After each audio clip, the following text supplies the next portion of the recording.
Shri Radha Gokulananda ki, Sitaram Lakshman Hanuman ki, Shri Shri Gurtai ki, Srila Prabhupada ki jai. Vivadeyo Deyo Gaurachandre Arati Kosho. Vivadeyo Deyo Gaurachandre Arati Kosho.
Saraswati Goswami Maharaj Prabhupada ki jai.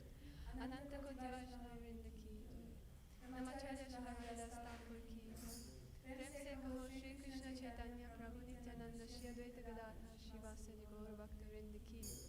Shri Shri Radha Krishna Gopa Gopinath Shyam Kunda Radha Kunda Giri Govardhan ki jai. Shri Vrindavan Dham ki jai. Shri Mayapur Dham ki jai. Shri Jagannath Puri Dham ki jai. Ganga Mai ki, Yamuna Mai ki, Bhakti Devi ki, Shrimati Tulsi Maharani ki, Samaveta Bhaktivinoda ki, Harinam Sankirtan Yagya ki, Nitai Gaur Premanande, all glories to the assembled devotees, all glories to the assembled devotees, all glories to the assembled devotees, all glories to Shri Guru and Gauranga, all glories to Srila Prabhupada.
Yashodanandana Vajajana Ranjana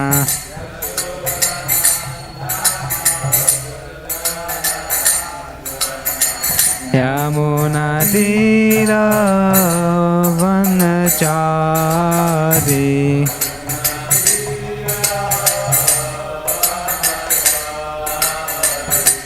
Jaya Radha Madhava Jaya Kunja Bihari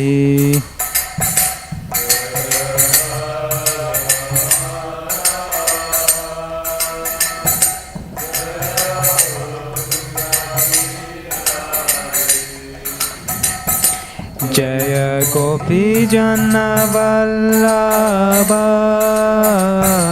Givaradari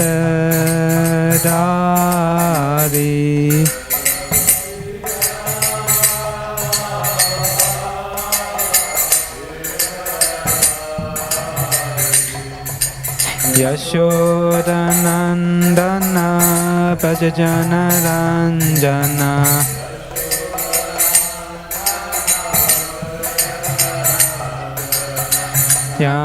Yamunatira Vanachari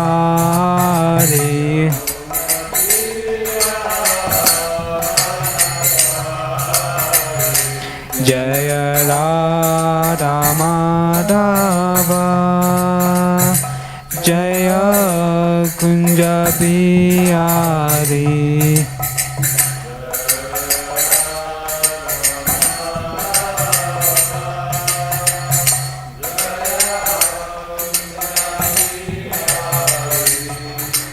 Jaya Gopi Jana Vallabha Givaradari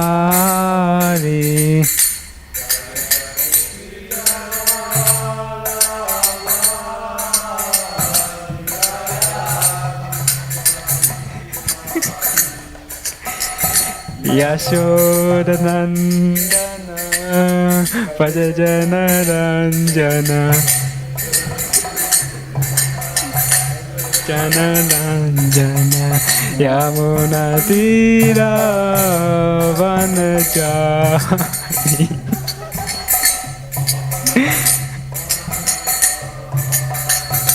Hare Krishna Krishna Krishna Hare Hare Hare Rama Rama Rama Hare Hare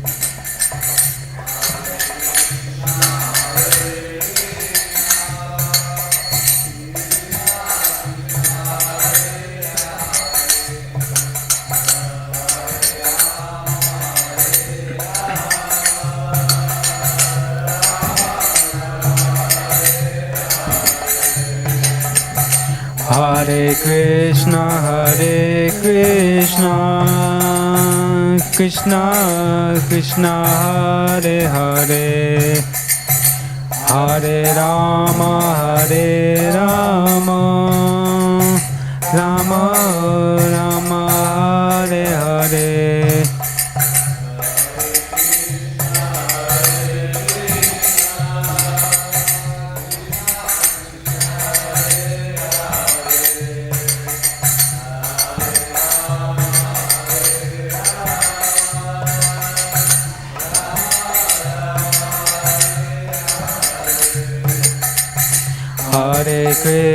Hare Krishna Krishna Krishna Hare Hare Hare Rama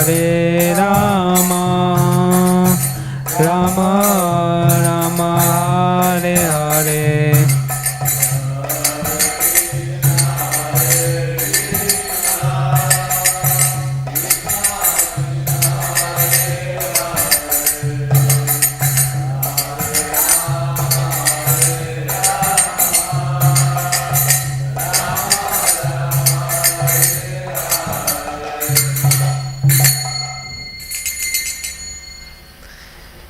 Shri Shri Radha Gokulananda ki, Sitaram Lakshman Hanuman ki, Gauranitai ki, Srila Prabhupada ki.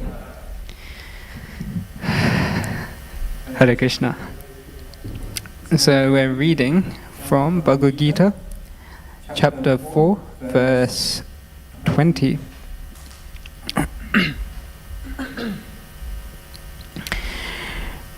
Alright.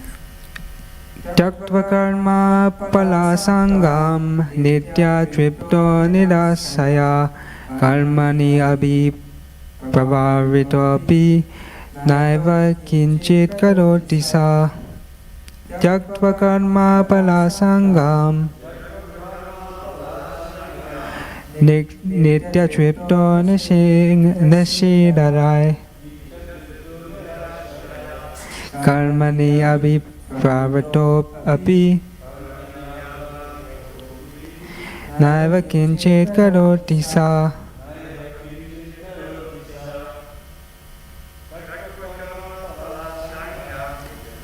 Karma palang sangam nitya tripto nishashaya karmana abhiprapto vi naikinchit karoti sa. Tyaktva karma pala sangam nitya tripto nirasaya karmani abhiprapto naiva kinchit karoti sa. Tyaktva karma pala sangam nitya tripto nirasaya karmani abhiprapto naiva kinchit karoti sa. So word for word, Tyaktava, having given up. Karma pala asangam, attachment for fruitive results. Nitya, always. Tripta, being satisfied. Nirashaya, without any shelter. Karmani, in activity. Abhiprarata, being fully engaged. Api, in spite of. Na, does not. Eva, certainly. Kinchit, anything. Karoti, do. Sa, he. Translation and purport by His Divine Grace A.C. Bhaktivedanta Swami Srila Prabhupada ki. Translation: abandoning all attachment to the results of his activities, ever satisfied and independent, he performs no fruitive action, although engaged in all kinds of undertakings. Purport: this freedom from the bondage of actions is possible only in Krishna consciousness. When one is doing everything for Krishna, a Krishna conscious person acts out of pure love of the Supreme Personality of Godhead, and therefore he has no attraction for the results of the action. He is not even attached to his personal maintenance, for everything is left to Krishna, nor is he anxious to secure things, nor to protect things already in his possession. He does his duty to the best of his ability and leaves everything to Krishna. Such an unattached person is always free from the resultant reactions of good and bad. It is not though he were not doing anything. This is the sign of a karma, or actions without fruitive reactions. Any other action, therefore, devoid of Krishna consciousness is binding upon the worker, and that is the real aspect of the karma as explained herein before.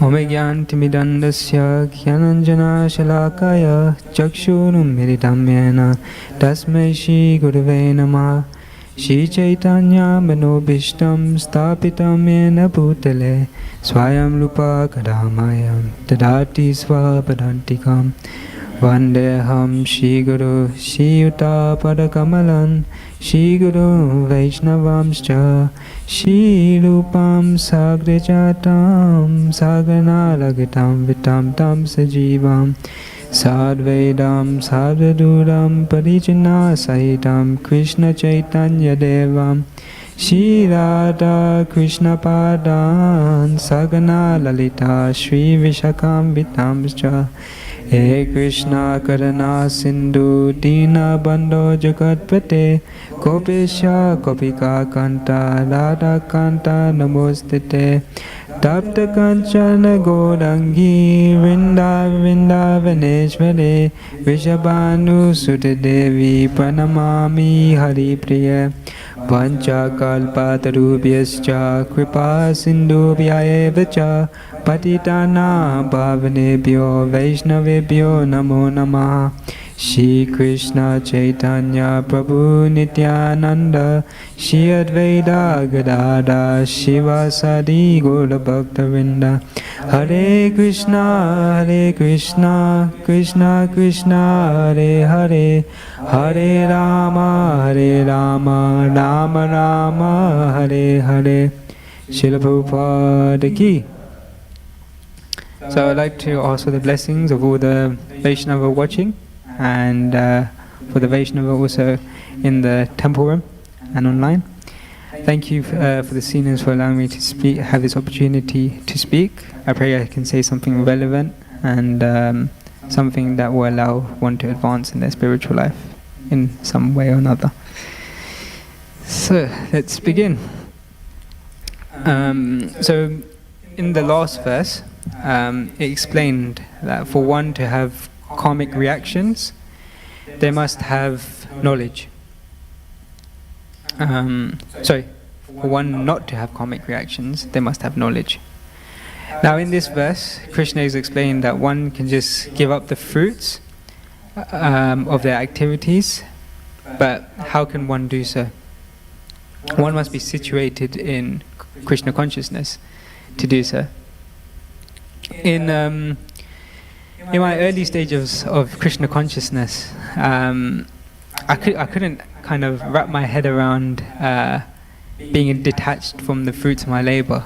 You know, it's not a common thing. You know, we're always attached. You know, in our jobs or in one way or another to something materially. You know, so in spiritual life is quite special because we're learning to detach in one way or another. Whether it's attaching to Krishna to detach, or just completely just trying to detach completely, So I worked in IT for about 10 years, so since I was 16, 17 years old. I just never understood, how I could link that to Krishna, I was making sure my rich clients, their systems would work perfectly and securely so that they could make more money. That was purely the goal, and there was a case of the fruits of my labor. So what did I get out of this job? I got money, and every once in a while I got a pat on the back. So this was kind of how my life was going for 10 years. So I wasn't happy just trying to enhance this culture of greed, because when the more money one makes, the more money they want to carry on making, and there's not enough money one can then have, and so they become greedy in that way. So I inquired for my first Shiksha gurus, my parents. I asked them, how can I give up the fruits of my labor? Because I was already kind of in Krishna consciousness, and I was chanting and I was reading, but I didn't quite understand the philosophy and how to apply it. And I think this is one of the most difficult things that we come across in Krishna consciousness, trying to apply what we read. We can read. There's so much we have to read. What we can read, and just trying to apply it is very difficult. So my parents gave me more of a almost an informal breakdown of the yoga ladder without kind of putting it into, you know, terms of karma kanda and, you know, bits like that.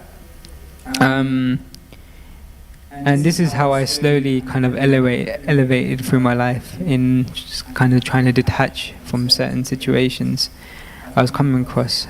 So I just wanted to go through the yoga ladder because I think it's quite important to be reminded of, you know, these different tools in our life where we can, you know, learn to detach from the fruits of our labor or work in general.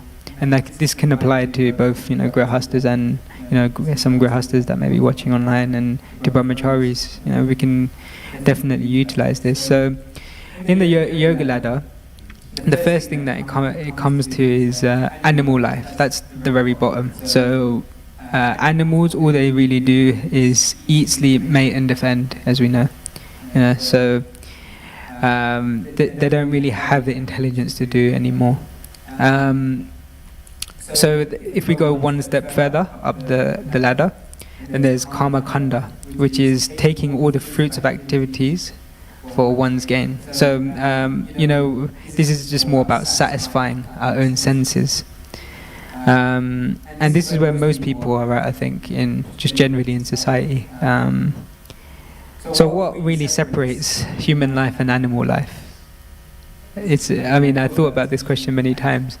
And I think in many different books, Srila Prabhupada describes it as our intelligence. You know, we have the intelligence to carry out our duties.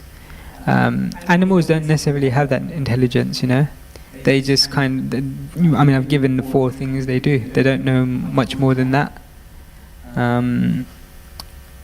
So it's difficult for animals. So as humans, you know, we're a little bit above animal life in that way, you know, with the intelligence.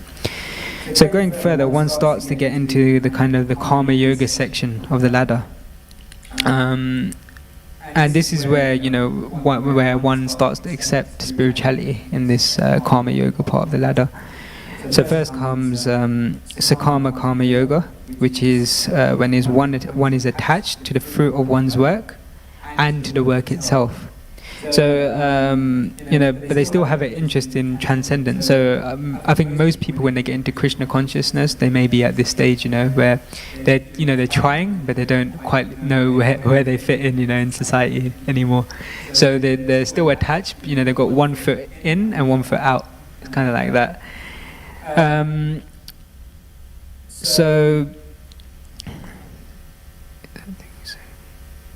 So yeah, this is the beginning of Krishna consciousness. Then once you go up further, you come to Nishkama Karma Yoga, which is where one is detached from the fruits, but still attached to the work itself. So, you know, I guess most grihastas will kind of be at this stage also, you know, where they're attached to the work, but, you know, they're detaching from what they get out of the work to some degree. I'll go into this more afterwards, but... So I was told... if I want to become detached from the fruits of my work, even if I'm still attached to work, then this is elevation in Krishna consciousness. You know, quite a big degree. Like more, like on paper it may seem like it's very small, but to give up the fruits of what you're doing is very difficult. Can you imagine like working a job and, you know, the money you get? You know, you're like, no, this isn't for me. You know, this is all for Krishna. It's very difficult. You know, we can easily get attached to these things.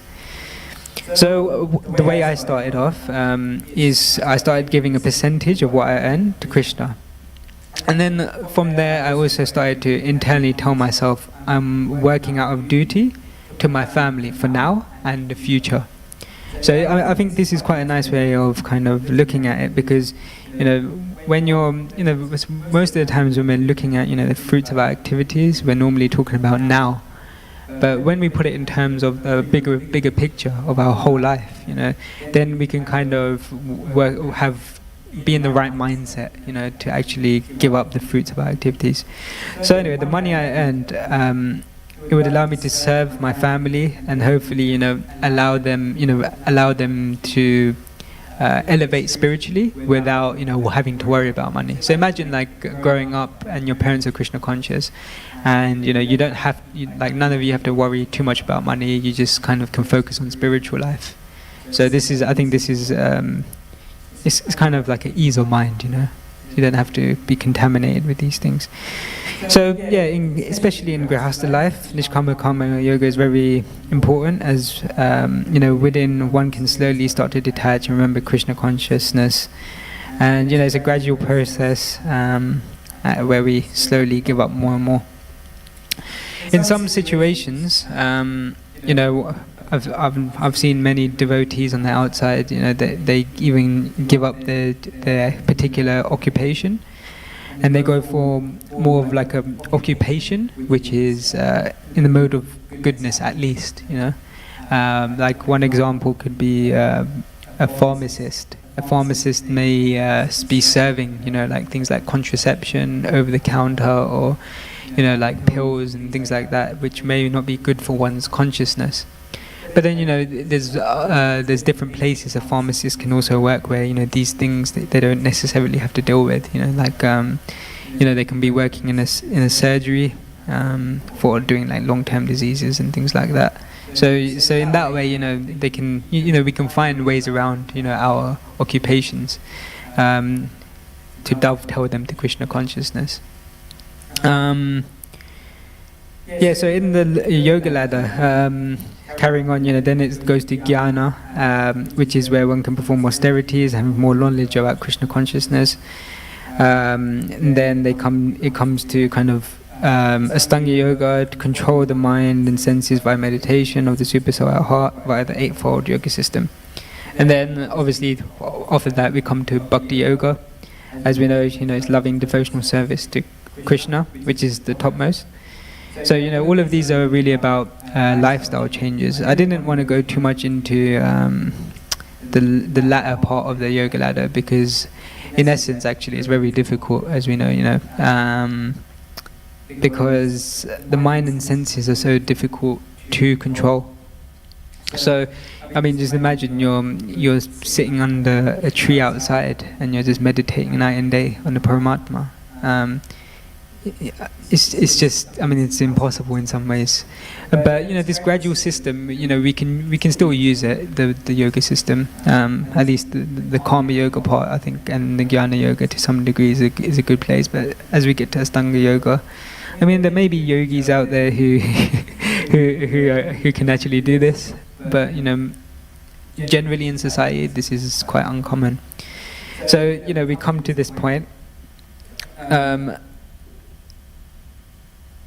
So yeah, like one point I wanted to make is the mind and the senses are they're very difficult to control. Even ones who have been practicing Krishna consciousness for a long time, they struggle with the mind and senses. So there's this verse from Bhagavad Gita 6:26. Yato yato nishkalati manas kanchalam atrira tatas tato niyam yitad atmani eva vasam nayet. From wherever the mind wanders to its flickering and unsteady nature, one must certainly withdraw it and bring it back under control to the self. So this is what we have to do when the mind flickers. We have to keep bringing it back. When we're sitting chanting every day, we just got to keep bringing it back. It's that practice of constantly bringing it back that strengthens as time goes on. So there's also the fact of Goswami. Goswami means one who's mastered the senses, as we learnt recently in Nectar of Instruction. And then there's a Godasa, which is one who's servant of the senses. But if we look in society, how many Goswamis are there really? There's not a huge amount. This is how difficult it is to control our senses. So I just wanted to kind of just put that point out there even further. How difficult this is. Anyway, so I was saying at the start of my class, my mother and father described to me how I can give up the fruits of my actions, and via the early stage of yoga ladder mainly. So yeah, I just I became a brahmachari instead. I'm just joking. So I spent 10 years of my life doing something, and I made a decision. I made a decision before I got into Krishna conscious that I want to do this, for my rest of my life.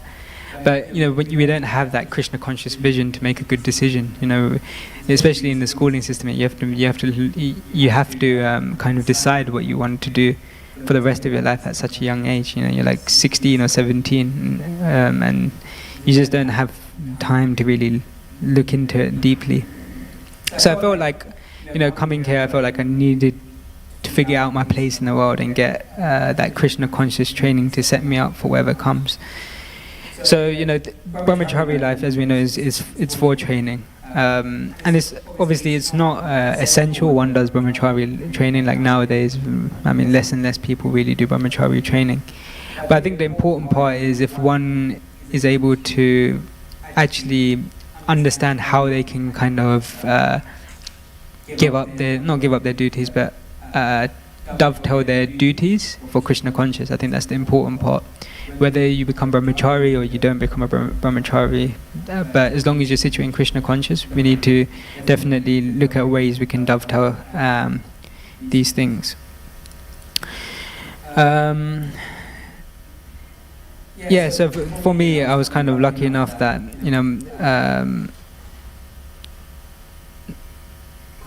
okay, I'll do this part first. So I was going through the whole yoga system. And essentially, one doesn't actually need to follow the yoga system. All they really need to do is meet devotees and stay in their association. And just by merely doing this, they don't have to go through the hardship one goes through the yoga system. Like I was describing, having to meditate, for such a long time. So again, like you just stay in their association. I was going to make the point that for me, my parents are in Krishna consciousness. So for me at home, it's very easy. But then when I go and see my friends, sometimes it can be a bit more difficult because they're not as Krishna conscious. So it's a bit of a test for me sometimes. But there's so many different channels where we can associate nowadays. We've since COVID. There's been a rise in people, doing Zoom sanghas and things like this. So distance doesn't even matter nowadays. So there's a few of the main channels where people can volunteer together. They can join courses like Gita Life. There's a younger kind of parts. There's Pandav Sena, the Krishna Conscious Society, even like alumni and all these kind of places made just for one to be situated or to be constantly associating in Krishna consciousness. So this is what we have to do, in society, have more of these groups, carrying on, and that way we can physically kind of be present and mentally, I guess. So something also I noticed, especially for those who are new in Krishna consciousness, that the conception of making physical progress, we think we have to physically change, our whole life to reach this, to reach the spiritual world. It's always the conception, like, we need to physically reach the physical world, the spiritual world. But in actual fact, the spiritual world is, anywhere where in the correct consciousness, like Srila Prabhupada used to always say, Vrindavan isn't just a physical place. Vrindavan is also within us. It's a state of mind. So in that way, I think it's important for another reminder for most people that we don't physically have to be situated in these places, because we put so much emphasis on having to change everything around us. And this ties nicely into like fruitive activities. You don't have to go and change your job. You don't have to go physically move to a different place, because it's more Krishna conscious. You just have to be in the right internal state of mind, chant correctly, read Srila Prabhupada's books correctly, associate with devotees, and then one can elevate in Krishna consciousness.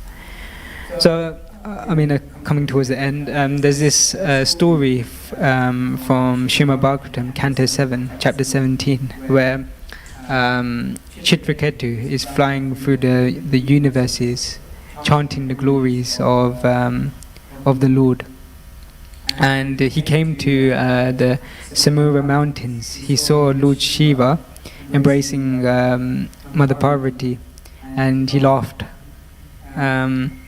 Parvati then cursed Chitraketu out of anger, which then leads to later that Chitraketu is born as a demon, the demon Vitrasura. What's more astonishing is that Chitraketu is unbothered by this. He's extremely happy just to carry on chanting the Lord's names.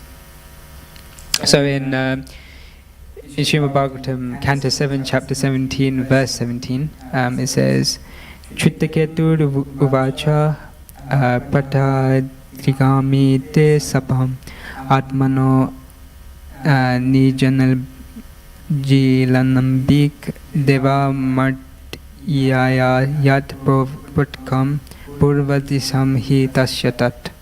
Chitraketu said, my dear mother, with my own hands folded together, I accept the curse upon me. I do not mind the curse, for the happiness and distress are given by the demigods as a result of one's past deeds. So you can see from this verse, Chitraketu, he doesn't mind at all being cursed. This emphasizes the point I was making, that even the greats from Shastra, they don't care where they are physically. Chitraketu's just been told he's going to be a demon in his next life. He's being cursed, but he just doesn't care. He's so devoted internally to the Lord that he doesn't care what happens physically. He went through so much hardship in his past. He was trying to have kids, and he was unable to have kids, and then he had many wives. It's a bit of a long story, but maybe I can get into that one later. And then he finally had a child, and then the rest of his wives then murdered that child. So he's been through a lot of hardship, and this is why he surrendered to the Lord. If this got him to this platform where he's unflinching in Krishna consciousness. So sometimes we think these bad things happen to us, but it's okay. We've just got to understand. This is part of the Lord's plan. Most people come into Krishna consciousness because of distress. At the end of the day, so in a way, it's bad things that happen in our life could be a blessing. It could lead us to better things. So the mood. So this is the mood we need to have. The spiritual world is where we serve Krishna with love. A pure devotee doesn't care about anything else. So this is the goal. Even one can be a CEO of a large company or a janitor, and they can both be equally into Krishna consciousness. They can both be very advanced, but they can both be in the state of Vrindavan, in their mind, regardless of what position or whatever money they have in their bank account. This is the most important thing. So I guess this comes down to one's desires and passions in life. But yeah, ultimately we can be on the equal platform. You just have to give the results to Krishna. And I always do, if there's one thing you don't take from this class, then maybe this can be one thing. One should endeavor to give up the fruits of their labor, and better to serve others than to serve themselves. So even I really like this quote from Martin Luther King. He says, everyone can be great because everyone can serve. Really nice quote. Anyway, I'll end there. Srila Prabhupada ki. Thank you very much. Hare Krishna.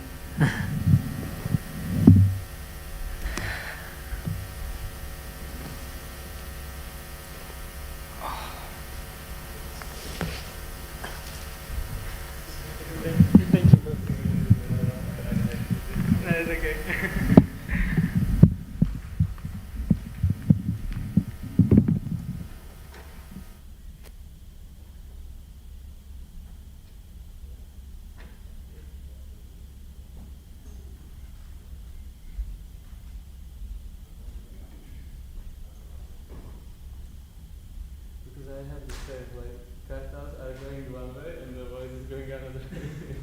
Yeah, no, it's hard. Not used to it. I'm not used to singing. It's getting better every time.